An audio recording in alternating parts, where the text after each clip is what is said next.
ధ్యానము, ఉపాసన అనే శబ్దాల చేత భక్తి చెప్పబడుతోంది. ఉద్గీతాద్యుపాసనము అనటం వల్ల కర్మకాండకు సంబంధించిన అర్థాన్ని ఉపాసన అనే శబ్దం చెప్పటం లేదు. భక్తి శబ్దానికి అపర పర్యాయాలు ఈ ధ్యానోపాసన శబ్దాలని చెప్పి ముందు భక్తియే పరమాత్మ సాక్షాత్కార రూప మోక్షానికి సాధనము అని నిరూపిస్తున్నారు. మనకు భగవద్గీతా శాస్త్రంలో భగవానుడైన శ్రీకృష్ణ పరమాత్మ కర్మజ్ఞాన భక్తి యోగములను అర్జునుడికి ఉపదేశించాడు.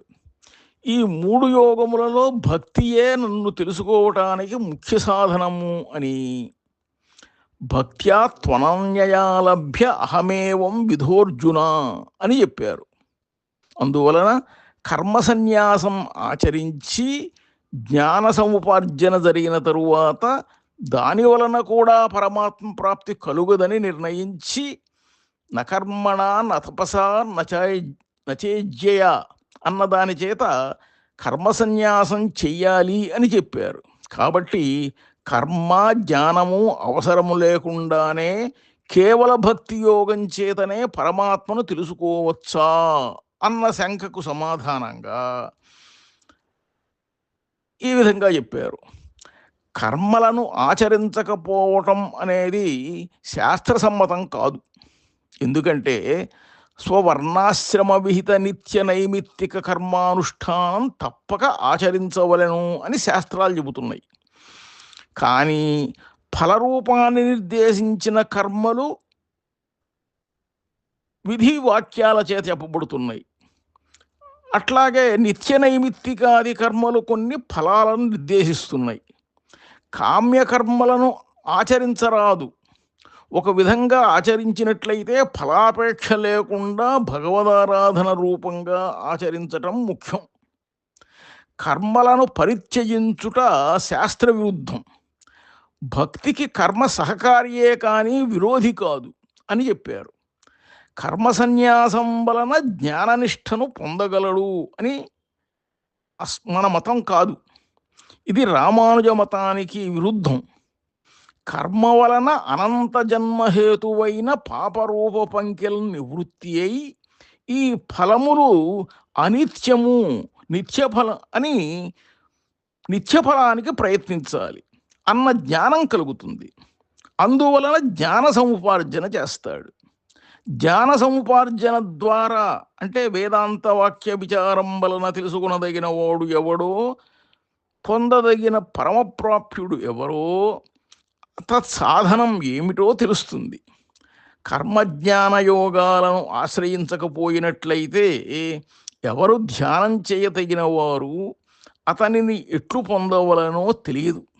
అందువలన కర్మజ్ఞాన సహకృతమైనటువంటి భక్తి మాత్రమే భగవంతుని పొందటానికి సాధనం. జ్ఞానం చేత జీవుడు నిష్కల్మషుడై శుద్ధ సత్వ సంపన్నుడవుతాడు. అంటే రజస్తమస్సులు అనేటువంటివి తొలగిపోతాయి. అవి తొలగిపోయినట్లయితే పరమాత్మను అన్వేషిస్తాడు. తదన్వేషణ ఫలాకాంక్షతో కాకుండా భగవదారాధన రూపంగా భక్తితో ఆచరించాలి. గోవిందుని ఆరాధించక మానవులు దుఃఖాన్ని పొందుతున్నారు అని విష్ణు ధర్మం చెప్పింది. ఈ విషయం చేత అంటే భగవంతుని తెలుసుకొనుట భక్త్యైక సాధ్యము అని పెద్దలు పూర్వాచార్యులు నిరూపించారు. దానిని సంగ్రహంగా ఒకసారి తెలుసుకుందాం. పరమాత్మను పొందటానికి జ్ఞానం అత్యంత ఆవశ్యకం. జ్ఞానం వలన కర్మనిష్ట వలన భగవంతుని సేవించాలి. స్వాభావిక అనవధికాతిశయమైన ఈశుతృత్వం కలవాడు అయిన పరమాత్మను పొందవలనంటే జ్ఞానరూపమైన పరభక్తియే సాధనము. భక్తి అంటే ప్రీతి విశేషం. ఇది కూడా జ్ఞాన విశేషమే. సుఖము ప్రీతి రెండూ ఒకటే అని లోకంలో వాడుకుంది. జ్ఞాన విశేషము ప్రీతి అని, అదే భక్తి శబ్దంచే చెప్పబడుతున్నదని సామాన్యులకు తెలియదు. కాబట్టి భగవద్భక్తియే ప్రీతిరూప జ్ఞాన విశేషము. భగవద్గీతలో ధృత్యా సమాహితాత్మా భక్త్యా పురుషోత్తమం పశ్యతి అని చెప్పారు. అందువలన భక్తి యోగం వలన పరమాత్మ సాక్షాత్కారం జరుగుతుంది. దీనికి కర్మజ్ఞాన యోగాలు సహకారాలు అని సారాంశం. నకర్మణా అనారంభాత్ అనే గీతావాక్యం కర్మ సన్యాసాన్ని చెప్పలేదు.